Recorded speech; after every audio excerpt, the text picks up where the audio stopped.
Welcome back. With the election upon us, indulge me for a few endorsements. Now, these are my own and not representative of any network or otherwise. So let's begin with a race for governor, where two states in our region will be selecting chief executives come Tuesday. In New York, the choice is not a hard one.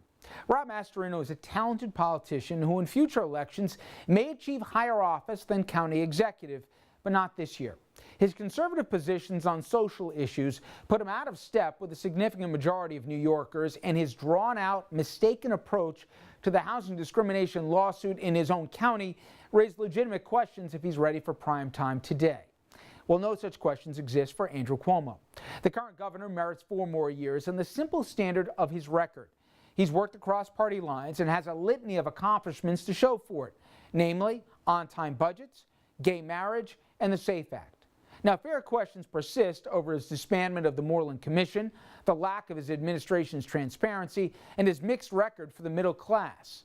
At the end of the day, however, Governor Cuomo gets things done, even if it twists arms and ruffles feathers in the process. Across the border in Connecticut, the choice is again straightforward, but with more muted enthusiasm. Tom Foley has given state voters little reason to change governors. His chief argument that he's a job creator for a state in need of one is simply not matched by his record, and worse yet, his tortured logic of upending Connecticut's gun control legislation after Sandy Hook is as misinformed as it is misguided. His opponent, Governor Malloy, is the better option. Now, whether it be the handling of the aftermath of those school shootings or Superstorm Sandy and even the blizzard, he is a stable, steadying, if not inspiring figure in the face of crisis. His day-to-day record leaves many wanting, but this is one who hopes with 4 more years he can improve upon that record. This season, our region faces more competitive congressional races than normal. So let's start in Long Island's 1st District. The incumbent, Tim Bishop, once again faces spirited opposition. Lee Zeldin may be his most serious challenger yet.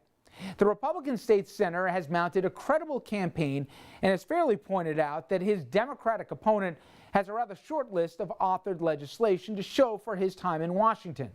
But that's not enough reason to qualify him as a better alternative.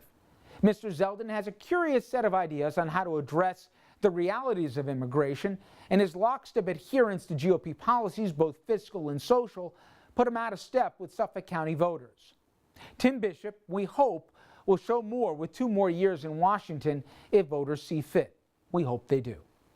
To the 11th District, where the race is as bizarre as any this election cycle. Republican Michael Grimm is facing criminal indictment for allegedly cooking the books, among other things. And we've seen his threatening to throw a reporter off a balcony. He will never be confused with Jimmy Stewart and Mr. Smith Goes to Washington. He is an unrepentant bully with an entire storm system of troubles hanging over him. Anybody would be a better alternative than the status quo. Dominic Recchia, he barely qualifies. Despite a solid record on the city council, his bumbling campaign has hardly been inspiring. Staten Islanders, they deserve honest, albeit clumsy, every day over the caricature of what's wrong in Washington, which is embodied by one Mr. Grimm. We endorse the Democrat, Mr. Recchia. In the 18th, voters have 2 familiar faces to choose from. Nan Hayworth, she came into office embracing Tea Party mantra 6 years ago. 4 years ago, she avoided their banner. In the interim, she stood shoulder to shoulder with Republican leadership as we played Russian roulette with the debt limit. She lost her seat soon after, and now she wants it back. A talented politician she may be, but her shifting political identities give too much pause for return engagement. Sean Patrick Maloney seems more concerned with getting things done in Washington than scoring political points. It's a rare breed, and it's one that merits another term. Well, the same thing can be said for Congressman Chris Bishop. The Republican representing New York's 19th is a dying breed in D.C., a moderate Republican. Though I don't see eye to eye with Mr. Gibson on many issues, particularly social policy ones, the decorated veteran has consistently put country before party, and we certainly could use more of that in Washington today. His challenger, Sean Eldridge, he's a talented Paul with a bright future, but that future is not now.